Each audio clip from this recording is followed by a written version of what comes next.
আপনি যে অবস্থানে থেকে অসুখী, এই অবস্থানে আসাটা অনেকের কাছে স্বপ্ন। সব সময় বলবেন শুকর আলহামদুলিল্লাহ, আল্লাহ অনেক ভালো আছে, আল্লাহ অনেক সুখে আছে। শুকর গুজার হবেন, কমপ্লেন করবেন না এইটা নাই ওইটা নাই। কিন্তু কত কিছু যে আল্লাহ দিয়েছে ওইটা লিস্ট করলে লিখেও শেষ করতে পারবো না, ঠিক কিনা?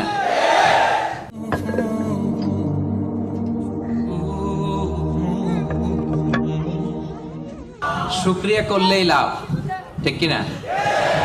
শুকরিয়া করলে নেয়ামত বাড়ায় দেয় কে? না শুকরি করলে শাস্তি দেয় কে? আল্লাহ বলেন লা ইন শাকারতুম লা আযীদান্নাকুম, যদি নেয়ামতের শুকরিয়া করো আমি আল্লাহ নেয়ামত আরো বাড়ায় দিব। বেতন 2000 রিঙ্গিট, এটারে 3000 বানায় দিতে পারে কে?